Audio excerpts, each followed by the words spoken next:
all you cool cats and kittens. Really haven't finished the documentary. Billy told us we needed to say that, so I'm fulfilling my boss's obligation. Welcome back to our look at chapter 16. We find ourselves in section 3. When we last left off, we talked about who fought in this war. All right, so we know average ages 18 to 30.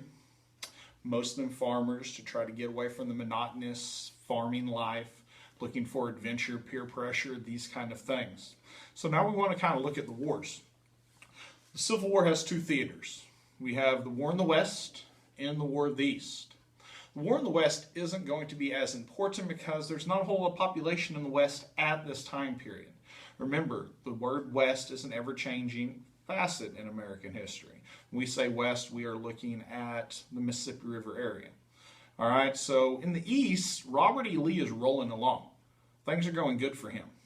Not so much for Lincoln finding a general that will actually challenge Lee. He's going to go through 6 generals till he finally gets his man. And his man is going to be Ulysses S. Grant. Ulysses S. Grant is going to be leading forces in the West. If you were a soldier in the Civil War, you probably did not want to serve under Grant. Grant had a simple philosophy. Find where your enemy is. Get to him as fast as you can. Hit them as hard as you can and keep moving along. The problem with that for you if you're a basic soldier is his casualty rates are usually going to be skyrocketed versus what other generals have. One of his major battles that he's going to have is the Battle of Shiloh. The Battle of Shiloh, fought near Shiloh Church, is going to have 24,000 casualties. What that means is there's a 1 in 4 chance that if you were fighting, 1 in 4 of you is going to be dead. So find some friends. Think of 3 of your other friends versus you. 1 of you is going to die as a result of this battle. So we have a really high casualty rate. He then goes on and wins the Battle of New Orleans. Now the entire Mississippi River, instead of just one little area of Vicksburg, is going to be under Northern control. They get control of Vicksburg. The Anaconda Plan is completed. They will have complete control of the Mississippi River. So as that's going on, Lee's doing pretty good in the East. He's winning battle after battle. He's rolling 3 or 4 big victories. He's got McClellan on the run. McClellan goes back into the North. Robert E. Lee wants to break from the plan of King Cotton. He wants to chase and go and invade the North. So this wasn't just a quick decision by him. He actually had a couple reasons, and they're really good reasons once you actually look at it. Number 1, he wanted to take the fight out of Virginia so that the farmers would be able to harvest the crops there. It's kind of hard to harvest your crops when there's constant warfare going on all around you.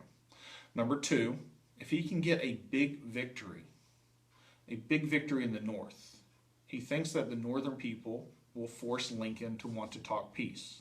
Especially if he can defeat McClellan, there's not another army really anywhere near him. He can make his way almost all the way up into Baltimore, Philadelphia, and ravage those cities before anyone might be able to stop him.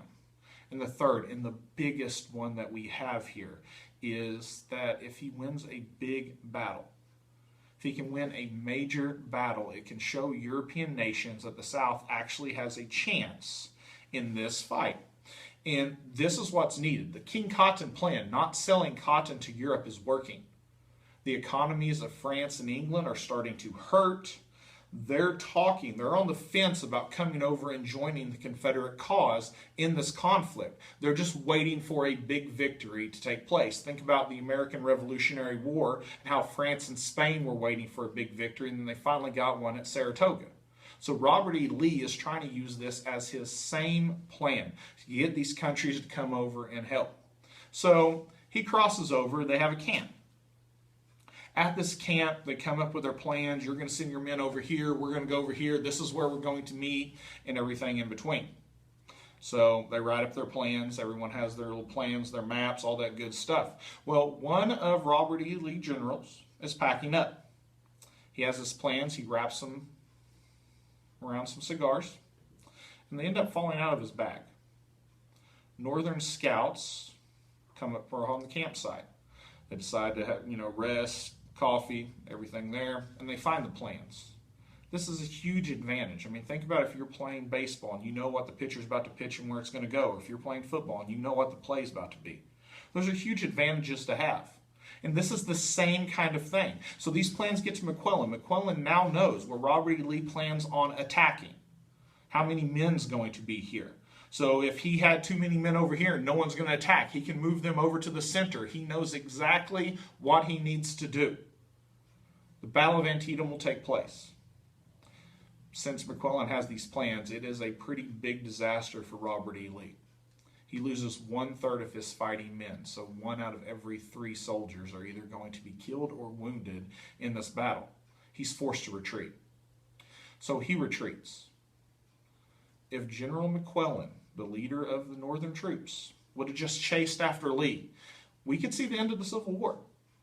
If you don't let Robert E. Lee continue, the Army of Northern Virginia out, that's the major soldiers, the forces that they have, there's nothing left unchecked until you get into the Deep South.